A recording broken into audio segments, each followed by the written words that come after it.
everyone, today we're going to explore linear congruence, what they are, how to solve them, and why they are important. By the end of this video, you'll be able to solve problems like 3 times modulo 4, modulo mode 7 3 times, congruence 4, modulo mode 7 with confidence. What is a linear congruence? A linear congruence is an equation of the form AX from congruence B modulo mode M AX congruence B modulo mode M. Here AA and BB are integers. MM is a positive integer called the modulus. XX is the unknown integer we're solving for. The goal is to find all integers XX that satisfy this equation. Modular inverse. To solve AX congruence B modulo mode modulo M modulo AX congruence B modulo mode M, we need the modular inverse of AA modulo MM. The modular inverse of AA is an integer. Modulo A modulo negative 1 modulo A negative 1 such that A modulo negative 1 modulo congruence modulo 1 modulo mode M AA negative 1 congruence 1 modulo mode M. Why is this useful? If we can find modulo A modulo negative 1 modulo A negative 1, we can multiply both sides of the congruence by it to isolate XX. But remember, the inverse modulo A modulo negative 1 modulo A negative 1 exists only if AA and MM are coprime, meaning their greatest common divisor is 1.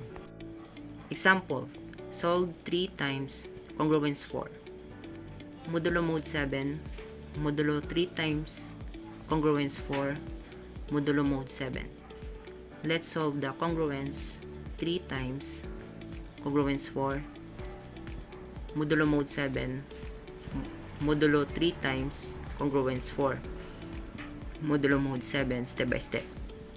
Find the modular inverse of 3 modulo 7. We need to find an integer modulo A modulo negative 1 modulo A negative 1 such that 3 point modulo A modulo negative 1 modulo congruence modulo 1 modulo mode 7 modulo 3 point A negative 1 congruence 1 modulo mode 7. Let's test values. 3.1 equals 3 congruence 3 modulo mode 7 modulo 3.1 equals 3 congruence 3 modulo mode 7 not 1. 3.2 equals 6 congruence 6 modulo mode 7 modulo 3.2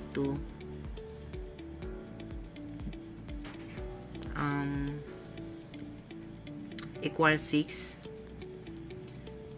congruence 6 modulo mode 7 not 1.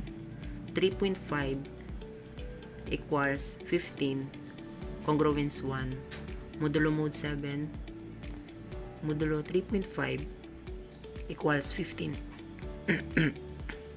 congruence 1 modulo mode 7 success. So the inverse of 3 modulo 7 is 5. Multiply both sides by the inverse. Now multiply both sides of the congruence 3 times congruence 4 modulo mode 7 modulo 3 times congruence 4 modulo mode 7 by 5. 5.3 times congruence 5.4 modulo mode 7, modulo 5.3 times congruence 5.4, modulo mode 7. 15 times congruence 20, modulo mode 7, congruence 15 times congruence 20, modulo mode 7. Simplify, 15 congruence 1, modulo mode 7, modulo 15 congruence 1, modulo mode 7. So 15 times congruence times modulo mode 7, modulo 15 times congruence x, modulo mode 7. 20 congruence 6, modulo mode 7, modulo 20 congruence 6, modulo mode 7. Thus x congruence 6, modulo mode 7, modulo x congruence 6, modulo mode 7. Why are linear congruence important?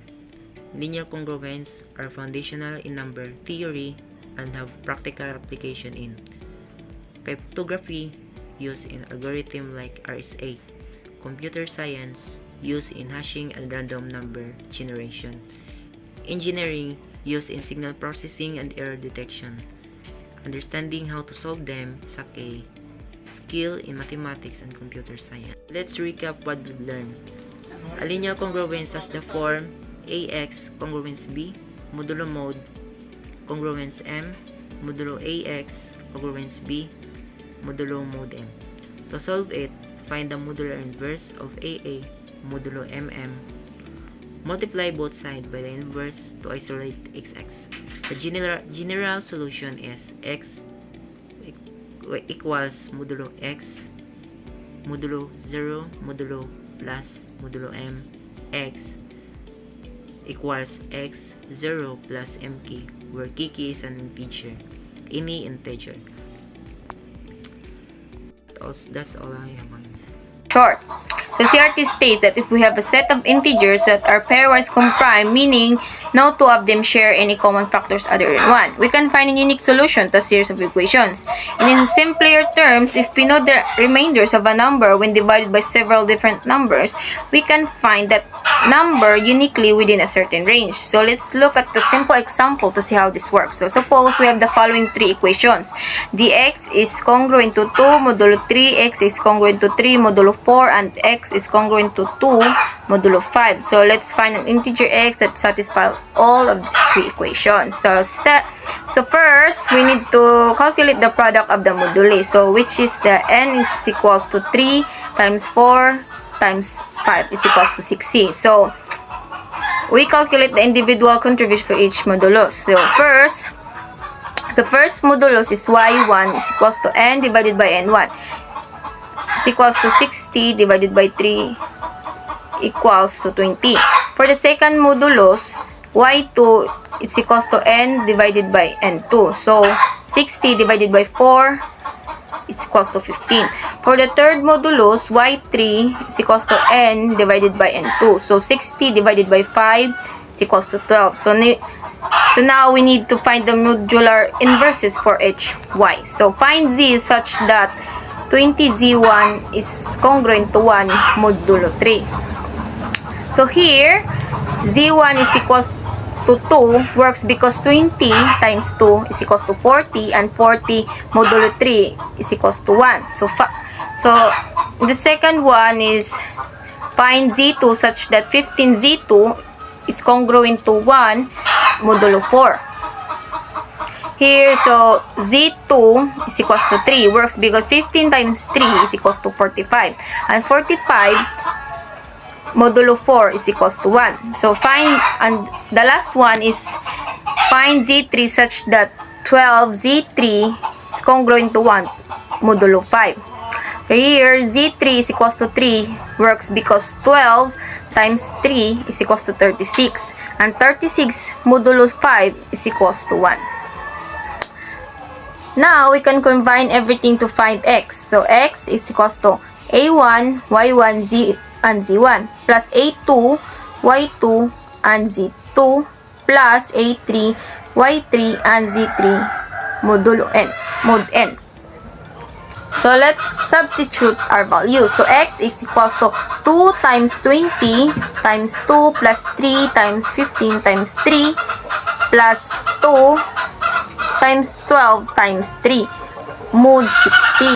So the smallest positive integer that satisfies all this equation is 47. The Chinese remainder theorem has many practical applications in areas like cryptography and computer science. So let's calculate this one. So our first term is 2 times 20 times 2 is equals to 80. Our second term is 3 times 15 times 3 is equals to 135.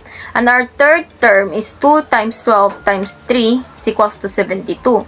So let's add all this together. So 80 plus 135 plus 72 is equals to 287. So finally, we'll take this result modulo n. So x is congruent to 287 modulo 60, which is simplifies to 47, helping us solve complex problems efficiently. So my name is Nari Legaro, guys. I'm here to discuss what is pseudo-primes. Pseudo-primes are composite numbers n that satisfy the congruence b n minus 1 is congruent to 1 mod n. For some integers base b, this means that when b n minus 1 is divided by n, the remainder is 1. So here's the example of pseudo-primes. 561 is equals to 3 times 11 times 17 is a base 2 pseudo-prime. So 2 to the power of 16 is equals to 2 raised to 2 to the power of 80 is congruent to 1 mod 3. So here, let's continue. What is Carmichael numbers? Are composite numbers that act like prime numbers in the Fermat primality test. More specifically, Carmichael numbers n is a composite number such as that bn minus 1 congruence 1 modulo n for all integers b which are relatively prime to n, meaning their greatest common divisor GCD of b, n, and s1. Everyone, today I will discuss primitive roots and discrete logarithm. First of all, we need to understand what a primitive root is. A primitive root is a number that generates all the possible remainders modulo a prime number when raised to different powers. For example, let's use b equals 7. If g equals 3, then we calculate 3 raised to the power of 1 modulo 7 equals 3. Then 3 raised to the power of 2 modulo 7 equals 2. And 3 raised to the power of 3 modulo 7 equals 6. Then 3 raised to the power modulo 7 equals 4. So on, 3 raised to the power of 5 modulo 7 equals 5. 3 raised to the power of 6 modulo 7 equals 1. Here, we understand that 3 generates all the residues. 1, 2, 3, 4, 5, and 6. So g equals 3 is a primitive root modulo 7. But not all numbers are primitive roots. For example, g equals 2. 2 raised to the power of 1 modulo 7 equals 2. 2 raised to the power of 2 modulo 7 equals 4. Then 2 raised to the power of 3 modulo 7 equals 1. Since 2 doesn't generate all the residues like 1, 2, 3, 4, 5, 6, since it's only 3 numbers, it's not a primitive root. Now let's move on to discuss the discrete logarithm. It's like reversing modular exponentiation. For example, if we know g equals 3, p equals 7, and g raised to the power of x modulo 7 equals 6, we want to find what x is by checking. 3 raised to the power of 1 modulo 7 equals 3. 3 raised to the power of 2 modulo 7 equals 2. 3 raised to the power of 3 modulo 7 equals 6. So x equals 3 is the discrete logarithm of 6 to the base 3 modulo 7.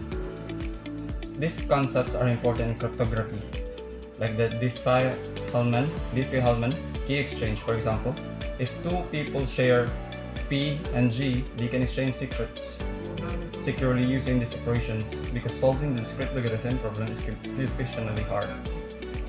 That's all for my discussion. Thank you.